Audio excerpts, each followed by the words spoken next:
I'm here with Kaya Oakes, who's a contributor to America Magazine and has a good, provocative essay in the latest issue about the state of Catholic writing today. You want to welcome Kaya. Hi, everybody. Well, nice to be with you. Well, maybe you could talk a bit about what occasioned this essay. There's been this kind of ongoing discussion about Catholic literature, and you felt you wanted to jump in.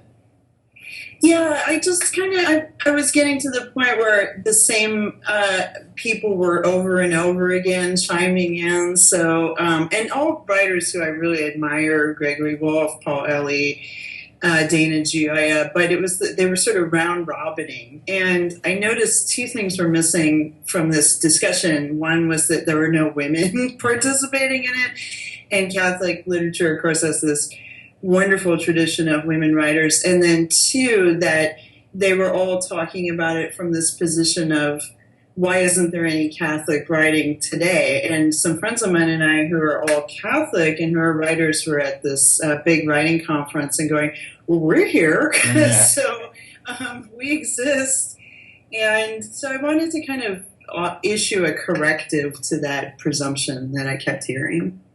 Now, one of the things you explore is that it seems that when people talk about Catholic writing, they're very focused on novels and novelists. Right. And with the exception of maybe Thomas Merton, who you mentioned, it seems like unless you're writing fiction, then you're not part of the conversation. So that's one thing you take issue with. Exactly, because there's also this really rich tradition of spiritual autobiography, which I wrote about, of course, for America last year. Right, right. And I felt that that's just been completely left out of this conversation. So once again, the novel has become sort of the dominant form, and we're living in an age when nonfiction is actually published more than novels, and when I think nonfiction can speak to the immediacy of a spiritual experience in a way that novels try to do but often fail to, just because fictional characters can't speak for the actual experiences of the author in the same way because there's all those filters that are added. Mm-hmm.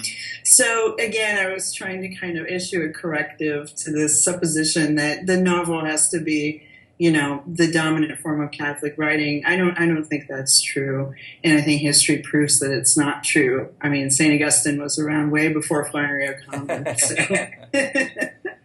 And you write about people like Richard Rodriguez, who's Catholic, an essayist, but maybe he's not getting attention in these discussions, maybe because he's not writing fiction. Yeah, and his new book, Darling, is really wonderful and has gotten lots of reviews in the secular media, and it's very explicitly kind of a modern creed of a modern believer, somebody who really loves the church and takes a lot from the church. And so I was sort of mystified as to why he wasn't being brought up in these discussions. He's a really well-known writer. He's very established. And I sort of thought, well, why aren't we including voices like that in this conversation and just like, who's the next Walker Percy, Yeah.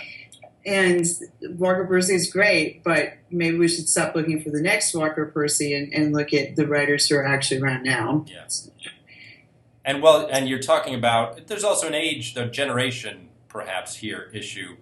You mentioned that Dana Gioia, in some of his essays, has named a number of writers, Alice McDermott for one, a number of others, but they all seem to be, in their 50s and 60s. So it's not the younger generation they're talking about. Right, and I'm 43, so I'm not a child, either. I'm not a wunderkind anymore, but I also feel that there's a generation gap, and there's definitely a sense that there's a pining for the kind of writing about Catholicism that existed before Vatican II.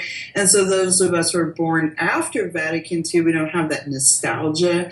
And I think that Gioia, a lot of the time, again, I really liked his work, but he can come off kind of pining for this golden age of Catholic writing that most of us under 50, to be honest, are not really that familiar with.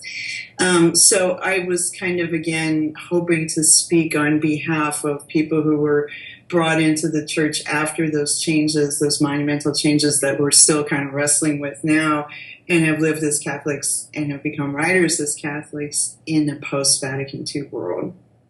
And that world that you write about is one where you're often kind of on your own. You're not in a Catholic world. You're working in places that are not Catholic. So it's a little bit fragmentary, your kind of approach and understanding of faith. So that's inevitably going to shape how you write. Yeah, absolutely. And I actually choose to see that as a good thing. I think that amongst the writers I know of my age who are also Catholics, we tend to say we're writers who are Catholic rather than we're Catholic writers. And there is a fragmentation in our society that's reflected in our work, but that wrestling with belief in a secular age is actually really good for writing because it gives you something to wrestle with. And so there's this sense of grappling with why do we believe what we believe now, and that makes for a very rich literature, in my opinion. Mm-hmm. It also occurred to me while reading your essay, I wonder if there's something going on here where there's some tension between like the East Coast publishing houses and the more independent presses, maybe on the West Coast, where it seems like if you're going to be an established writer, you've got to write for FSG or Knopf, or there isn't room for these other, where some vibrant writing is going on. Yeah, and I mean, I'm a native Californian, so I got to defend the West Coast. But you have to realize that it's complicated, and I didn't get into this in the essay, but the history of Catholicism in America is such that Catholicism on the East Coast has this really rich, vibrant, multi-ethnic history, and in California it's the missions, which is a really complicated and troublesome history in a lot of ways. And we have a very multicultural, multi-ethnic faith out here, but it's an emerging Catholicism. And I agree, there is like a literary establishment, sorry to say, in New York that sort of has its claws in are you a real writer if you publish with, FSG, Knopf. I did a book with Henry Holt, so I guess I get to be, they're in New York. And then I fled back to a West Coast publisher, and then my next book is with Orbis, and guess where they are? Yeah. New York. Yeah. So I'm bi-coastal. But I think it's true. There is but that literary establishment is really breaking down.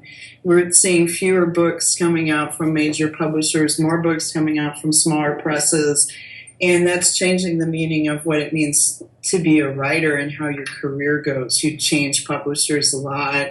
You change jobs a lot more than people used to, and journalists know this for sure. And it's affecting the way we write because we're writing a lot faster in many cases. And again, I would argue that's a good thing. We're writing of the moment that we live in a lot more. Interesting. Well, maybe you could speak to, again, I want to mention your book, Radical Reinvention. So that's a book that people want to learn more about you and your journey. Are there other Catholic writers of your generation, people who maybe are not getting the attention they deserve that you'd like to mention? Yeah, I'd love to mention my friend Nathan Schneider, who's got a wonderful book called God in Proof, and I think he's written for America too. Yeah. Definitely know he's written for Commonweal. And it's a nonfiction book it's just really fascinating because it's kind of philosophy meets memoir and his own conversion experience from sort of a nun's, N-O-N-E-S, searching background to Catholicism and to philosophy as a way of understanding God. Really liked that book a lot, and it didn't get a lot of press when it came out.